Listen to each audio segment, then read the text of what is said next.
waan idii salaamay dhammaan asxaabtana daawanaya waxaan idii haynaa maanta warbixin ku saabsan qaar ka mid ah jilayaal magac ku leh Bollywood iyo Tollywood dhibka ay u soo mareen inay magac ku yeeshaan dunidan. waxaan idii soo diyaariyay studio JAN Films. Kajal Agarwal waa tiriisha caan ka ah dunida waxayna keentay filmo Tollywood iyo Bollywood ah laakiinse inay magac yeelato waxay u martay dhibaato fara badan iyadoo 2004 door yar ku lahayd filimka Kyun Ho Gaya na waxayna ka soo muuqatay heesta Aishwarya Rai ee Pyar Mensam Aur Jani Hai. Desi Shah waa tiriishada 2014 la sameysay Salman Khan filimka Jai Ho. Desi xirfadeedii hore waxa ay ahayd jaaska waxay ka soo jaastay heesta Lagam Lagi Hai Tere Naam iyo heesta loo yaqaano Masti.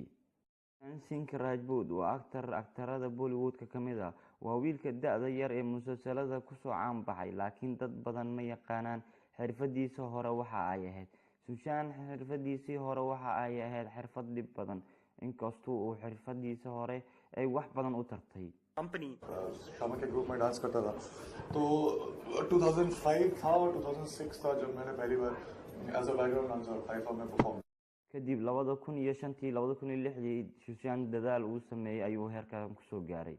Dia Mirza filimkii Bollywood ka soo gashay waxa la reenaa Hai Tere Dil Mein Barmita in Qurban.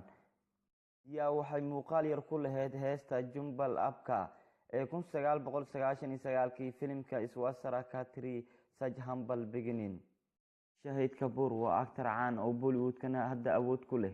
Shahid intuusan Bollywood ku soo biirin ka hor 1997 waxa uu soo maray taas ka ciyaaray heesta Dilto Baagal ee 1997 kadib 2 sano ka bacdi Shahid wuxuu muuqaal yar oo kale ku lahay heesta Kahi Aag Lage Intar ee Aishwarya Rai ee qaadayso.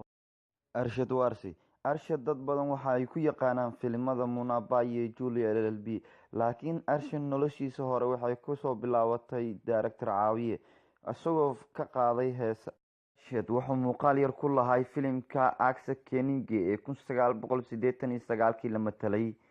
Romeo D'Souza waa nin caan ka ah barnaamijyada TV-yada ka baxay ee jaaska iyo wuxuu kaloo director ku noqday filimka ABCD Anybody Can Dance. laakiin noloshiisa hore waxa ay ka soo bilaabatay dadka ka jaaso filimaanta weliba wuxuu ku jiro heesta Meri Mehbooba ee filimka Baardees ee Shah Rukh Khan iyo heesta Aflaantom ee Akshay Kumar.